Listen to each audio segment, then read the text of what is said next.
കാണാത്ത സ്നേഹമേ, ആ മാർവിൽ ഞാൻ ചാരിടുന്നപ്പാ, അങ്ങേ പിരിയില്ല എന്നേശുവേ.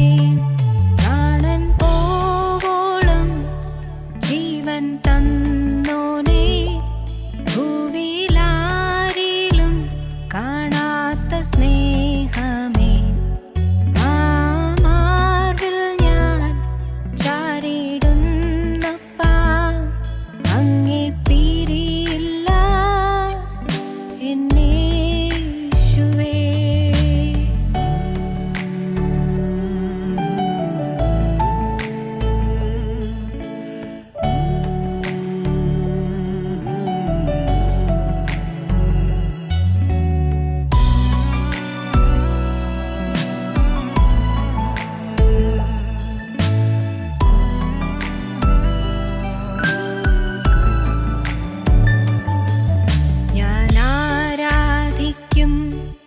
എൻ കർത്താവിനെ മറ്റാരേക്കാളും വിശ്വസ്തൻ ആയോനേ, ആ സ്നേഹം ക്രൂശിൽ ഞാൻ കണ്ടതാൽ അങ്ങേ പോലെ വേറാരുമില്ലയേ. ഞാൻ ആരാധിക്കും എൻ കർത്താവിനെ മറ്റാരേക്കാളും വിശ്വസ്തൻ ആയോനേ, ആ സ്നേഹം ക്രൂശിൽ ഞാൻ കണ്ടതാൽ അങ്ങേ പോലെ വേറാരുമില്ലയേ. പ്രാണൻ പോവോളം ജീവൻ തന്നോനേ, ഭൂവിലാരിലും കാണാത്ത സ്നേഹമേ, ആ മാർവിൽ ഞാൻ ചാരിടുന്നപ്പാ, അങ്ങേ പിരിയില്ല എന്നേശുവേ.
രക്ഷയും നിന്ദാനമേ എന്നെ നിർത്തിയ നിൻ കരുണയെ കൃപമേൽ കൃപയാൽ എന്നെ നിറയ്ക്കണേ.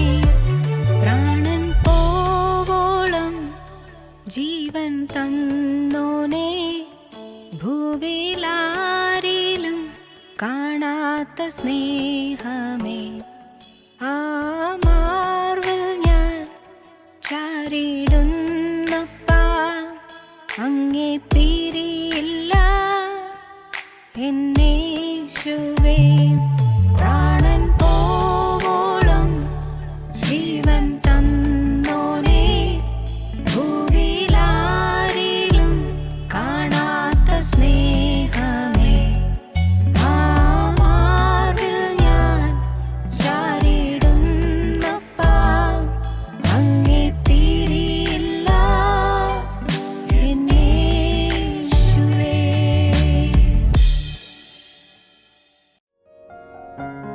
ഞങ്ങളും ക്രൂശിക്കപ്പെട്ട ക്രിസ്തുവിനെ പ്രസംഗിക്കുന്നു. ന്യായാധിപന്മാരുടെ പുസ്തകം 6-ാം അധ്യായം 27-ാം വാക്യം. ഗിദെയോൻ തൻ്റെ വേലക്കാരിൽ 10 പേരെ കൂട്ടി യഹോവ തന്നോട് കൽപ്പിച്ചതുപോലെ ചെയ്തു. എന്നാൽ അവൻ തൻ്റെ കുടുംബക്കാരെയും പട്ടണക്കാരെയും പേടിച്ചിട്ട് പകൽ സമയത്ത് അത് ചെയ്യാതെ രാത്രിയിൽ ചെയ്തു. ഗിദെയോൻ പേടിച്ചു, ഗിദെയോൻ ഭയപ്പെട്ടു. ദൈവത്തിൻ്റെ അരുളപ്പാട് ഗിദെയോൻ ലഭിച്ചത്, അല്ലയോ പരാക്രമശാലിയെ, യഹോവ നിന്നോടുകൂടെ ഉണ്ട് എന്നാണ്. ദൈവത്തിൻ്റെ തിരുവചനം ഗിദെയോന് ധൈര്യം കൊടുക്കുന്നതായിരുന്നു. ദൈവത്തിൻ്റെ വചനം ഗിദെയോനെ ബലപ്പെടുത്തുന്നതായിരുന്നു. ഭീരുവായ ഗിദെയോൻ മുന്തിരിച്ചക്കിന് അരികെ വെച്ച് കോതമ്പ് മെതിക്കുകയായിരുന്നു. മിദ്യാന്യരെ ഭയപ്പെട്ട് ശത്രുസൈന്യം കൂട്ടം കൂട്ടമായി വന്ന് വെട്ടിക്കിളി പറന്നു വരുന്നത് പോലെ ശത്രുസൈന്യം വന്ന് എല്ലാം കൊയ്തു കൊണ്ടുപോകും. കൊയ്തു വെച്ച കറ്റകൾ കൂട്ടമായി എടുത്തുകൊണ്ട് പോകും, എല്ലാം കവർ ചെയ്തുകൊണ്ട് പോകുമെന്ന് ഭയന്ന് ഗിദെയോൻ അമ്പരപ്പോടെ നിന്ന് ആ മുന്തിരിച്ചക്കിനരികെ വെച്ച് കോതമ്പ് മെതിക്കുകയായിരുന്നു. അവിടെ നിത്യനായ ദൈവം ഗിദെയോന് പ്രത്യക്ഷപ്പെട്ടു. ദൈവം ഗിദെയോനോട് പറഞ്ഞു, അല്ലയോ പരാക്രമശാലിയെ, യഹോവ നിന്നോട് കൂടെയുണ്ട് എന്ന്. പ്രിയപ്പെട്ടവരെ, ഭയചകിതരായിരിക്കുന്ന ജനസമൂഹത്തിന് ആശ്വാസവും ധൈര്യവും പ്രത്യാശയും പകരുന്ന നിത്യനായ ദൈവത്തിൻ്റെ വചനത്തിൻ്റെ അത്ഭുത ശക്തി ഇപ്പോൾ നമ്മുടെ ഓരോരുത്തരുടെയും ഹൃദയത്തെ സ്പർശിക്കട്ടെ, നമ്മെ ഉണർത്തട്ടെ, നമ്മെ ബലപ്പെടുത്തട്ടെ, നമ്മെ അനുഗ്രഹിക്കട്ടെ. നമ്മുടെ ഭീരുത്വം കർത്താവ് മാറ്റട്ടെ, നമ്മുടെ ഭയപ്പാടുകൾ കർത്താവ് മാറ്റട്ടെ, ശത്രുഭീതി നമ്മിൽ നിന്ന് മാറ്റട്ടെ, എതിരാളികളിൽ നിന്ന് വരുന്ന ഭീതിയെക്കുറിച്ചുള്ളതായ ഭയം നമ്മിൽ നിന്ന് മാറ്റട്ടെ, നമ്മുടെ ഹൃദയത്തിലെ ഭീരുത്വം അകറ്റട്ടെ, നമ്മുടെ ഹൃദയത്തിലേക്ക് ധൈര്യം പകരട്ടെ. അല്ലയോ പരാക്രമശാലിയെ, യഹോവ നിന്നോടുകൂടെയുണ്ട് എന്ന് ദൈവം ഗിദെയോനോട് കൽപ്പിച്ചു. 6-ാം അധ്യായം 12-ാം വാക്യം അങ്ങനെയാണ് നാം കാണുന്നത്. അല്ലയോ പരാക്രമശാലിയെ, യഹോവ നിന്നോടുകൂടെയുണ്ട്. ദൈവത്തിൻ്റെ വചനം ഗിദെയോന് ധൈര്യം കൊടുക്കുന്നതായിരുന്നു. എന്നാൽ ധൈര്യം കിട്ടുന്നതിന് തടസ്സം പിന്നെയും ഉണ്ടായിരുന്നു. അവിടെ ഇസ്രായേൽക്കാർ ശത്രുവിന് ഇടം കൊടുത്തിരുന്നു. എന്തുകൊണ്ടാണ് മിദ്യാന്യ സൈന്യം വന്ന് ഇസ്രായേൽക്കാരെ ഉപദ്രവിച്ചത്, കവർ ചെയ്തത്? മിദ്യാന്യർ ശത്രു സമൂഹം വന്ന് ദൈവജനത്തെ കഠിനമായി പീഡിപ്പിക്കാൻ കാരണമെന്താണ്? ശത്രുഭയം ഉണ്ടാകുന്നതിന് മുഖാന്തരം എന്താണ്, കാരണം എന്താണ്? അത് ചിന്തിക്കുമ്പോൾ നമ്മുടെ ജീവിതത്തിൽ ചിലതെല്ലാം നമുക്ക് മനസ്സിലാക്കാൻ സാധിക്കും. എതിർപ്പുകളും പോരാട്ടങ്ങളും ആക്രമണങ്ങളും ഉപദ്രവങ്ങളും കഷ്ടങ്ങളും നഷ്ടങ്ങളും നിരന്തര ഉപദ്രവങ്ങളും ശത്രുഭീതിയും എല്ലാമായി നമ്മിൽ പലരും വലയുന്നവരാണ്. നമ്മുടെ കുടുംബങ്ങൾ തകർന്നു കിടക്കുകയാണ്. പല കുടുംബങ്ങളും മുടിഞ്ഞുകൊണ്ടിരിക്കുകയാണ്. തലമുറകൾ തകർന്നുകൊണ്ടിരിക്കുകയാണ്. ശാന്തിയില്ല, സമാധാനമില്ല, സ്വസ്ഥതയില്ല, സ്വൈര്യമില്ല, സന്തോഷമില്ല, ഐക്യമില്ല. അനേകം കുടുംബങ്ങൾ ഇന്ന് ഉടഞ്ഞു തകർന്നു കിടക്കുകയാണ്. ഇന്ന് വീടുകളുണ്ട്, പക്ഷേ കുടുംബങ്ങളില്ല. വീടുകളുണ്ട്, നല്ല ഭവനങ്ങളുണ്ട്, നല്ല കെട്ടിടങ്ങളുണ്ട്. പക്ഷേ കുടുംബങ്ങളില്ല. കുടുംബ ബന്ധങ്ങൾ തകർന്നു പോയിരിക്കുന്നു.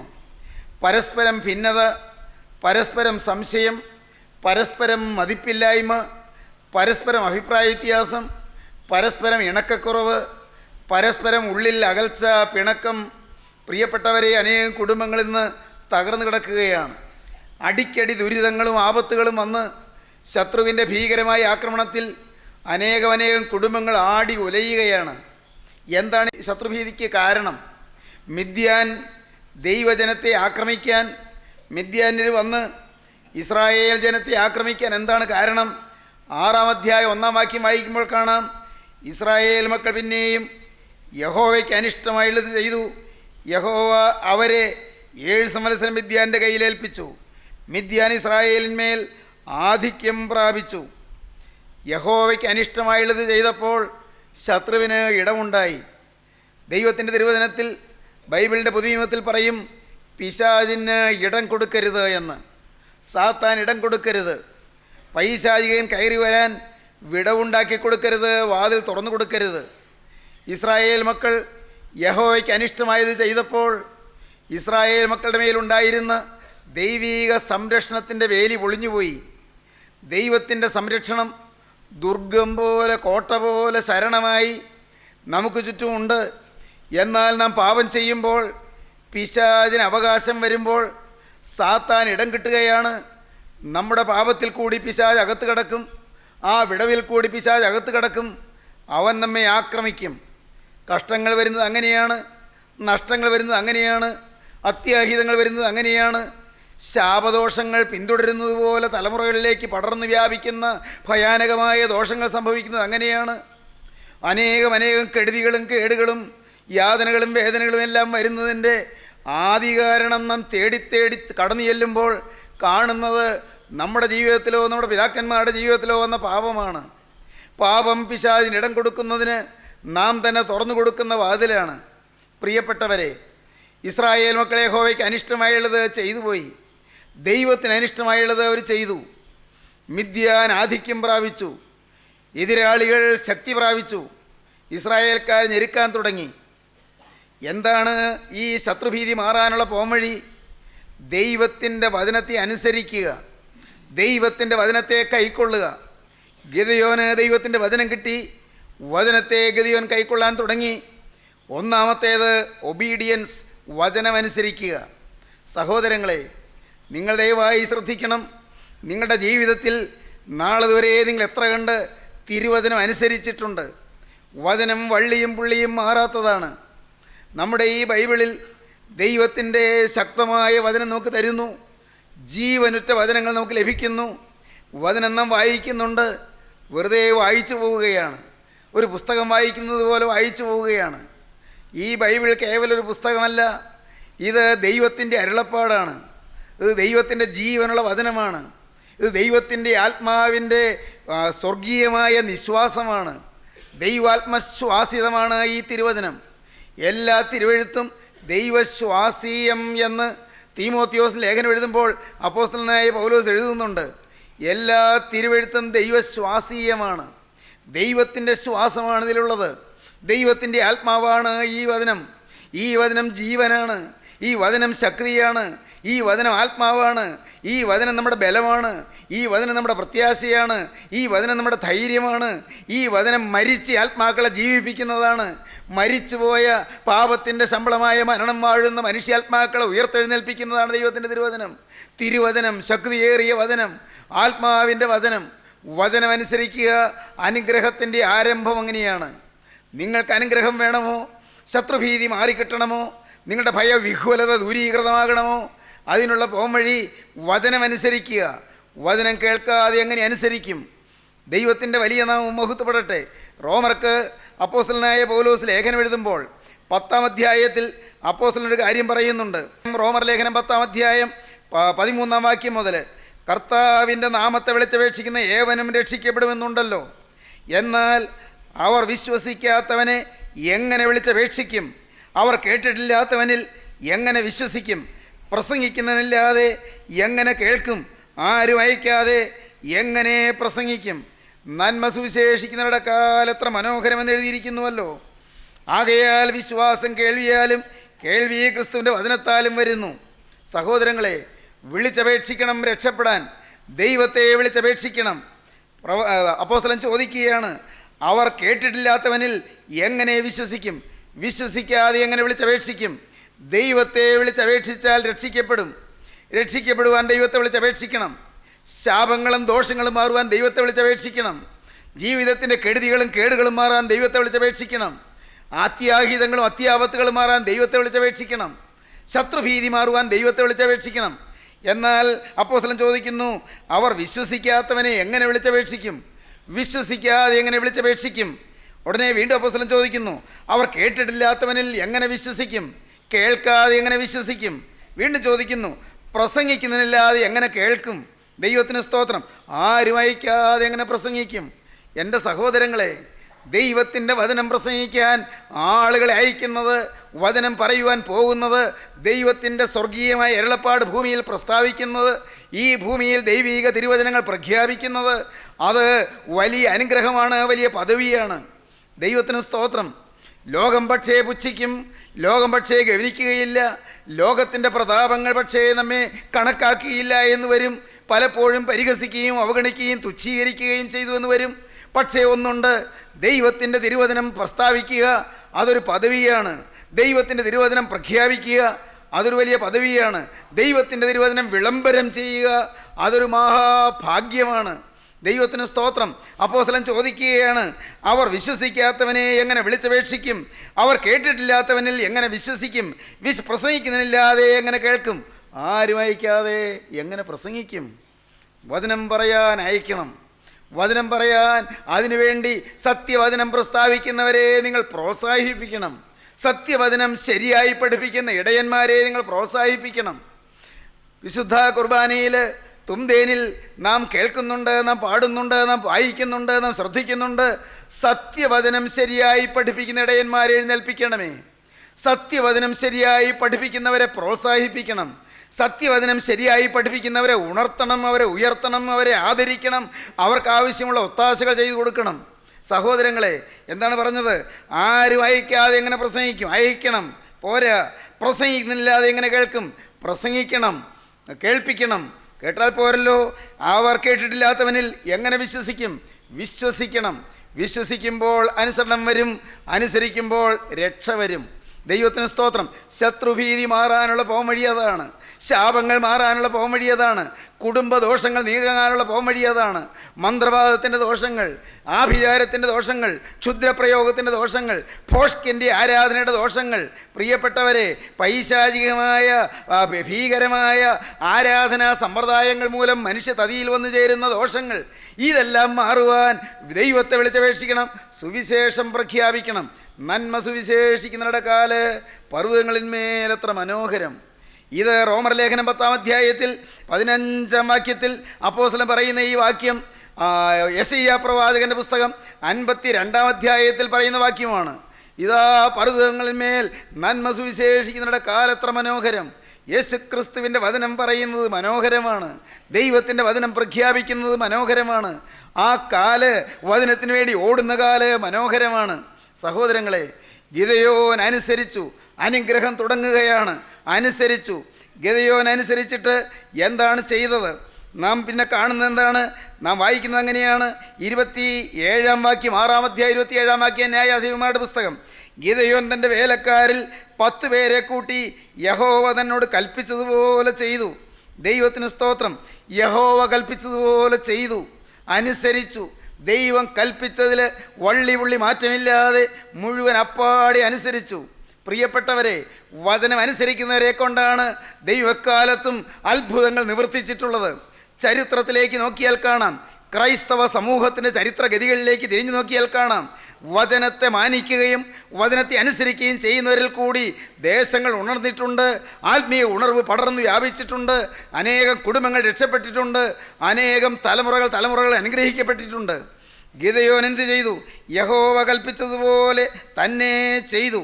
ദൈവത്തിന് സ്തോത്രം. എന്താണ് ചെയ്തത്? നാം വായിക്കുന്നുണ്ട്, ഗിദെയോൻ ഹോമയാഗം കഴിച്ചു. സാക്രിഫൈസ്. 1 obedience, 2 sacrifice. ഗിദെയോൻ യാഗം കഴിച്ചു. പ്രിയപ്പെട്ടവരെ, യാഗമില്ലാതെ അനുഗ്രഹമില്ല. യാഗം കഴിക്കാതെ അനുഗ്രഹം കിട്ടുകയില്ല. നിങ്ങൾ പേരിന് ഏതെങ്കിലും ഒരു വസ്തു കൊണ്ടുവന്ന് യാഗം കഴിക്കുന്നതല്ല ഈ പറയുന്നത്. എന്നെ തന്നെ യാഗമായി അർപ്പിക്കണം. അതാണ് ഈ യാഗമെന്ന് പറയുന്നത്. 50-ാമത്തെ സങ്കീർത്തനം 3-ാം വാക്യം വായിക്കുമ്പോൾ കാണാം, യാഗം കഴിച്ച് എന്നോട് നിയമം ചെയ്തവരായ എൻ്റെ വിശുദ്ധന്മാരെ എൻ്റെ അടുക്കൽ കൂട്ടുവീൻ. യാഗം കഴിച്ച് എന്നോട് നിയമം ചെയ്തവരായ എൻ്റെ വിശുദ്ധന്മാരെ എൻ്റെ അടുക്കൽ കൂട്ടുവീൻ. നിത്യനായ ദൈവത്തിൻ്റെ ആശയം അതാണ്. യാഗം കഴിച്ച് ദൈവത്തോട് വാക്ക് പറഞ്ഞ വിശുദ്ധന്മാർ, അവരിൽ നിന്നുകൊണ്ടാണ് ദൈവം ഓരോ കാലയളവിലും അത്ഭുതം പ്രവർത്തിച്ചിട്ടുള്ളത്. സ്നേഹിതരെ, നിങ്ങൾ യാഗം അർപ്പിച്ചിട്ടുണ്ടോ? നിങ്ങളുടെ ശരീരം യാഗമായി അർപ്പിച്ചിട്ടുണ്ടോ? നിങ്ങളുടെ മനസ്സ് യാഗമായി അർപ്പിച്ചിട്ടുണ്ടോ? നിങ്ങളുടെ ആത്മാവ് യാഗമായി അർപ്പിച്ചിട്ടുണ്ടോ? അപ്പോസ്തലനായ പൗലോസ് റോമർക്ക് ലേഖനം എഴുതുമ്പോൾ 12-ാം അധ്യായത്തിൽ അപ്പോസ്തലൻ അത് പറയുന്നുണ്ട്.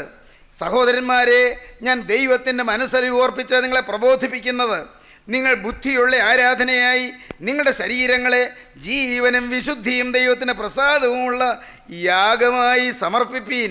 ഒരു സമർപ്പണമാണ് യാഗം. Sacrifice is A dedication. അതൊരു സമർപ്പണമാണ്. നമ്മുടെ ജീവിതത്തിൽ സമർപ്പണം വേണം.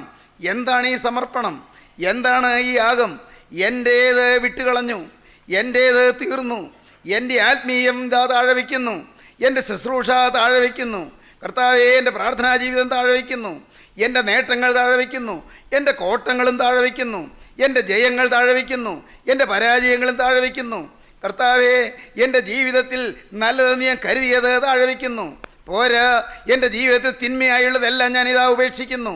കർത്താവേ, എന്നെ തന്നെ ഞാനിതാ യാഗമായി അർപ്പണം ചെയ്യുന്നു. ദൈവത്തിൻ്റെ വലിയ നാമം മഹത്വപ്പെടട്ടെ. എന്തോ ഒരു പദവിയാണെന്നോ, തന്നെ തന്നെ അർപ്പണം ചെയ്യുക, ഭാവി മുഴുവൻ യേശുവിൻ്റെ കൈകളിലേക്ക് വെച്ച് മാറുക.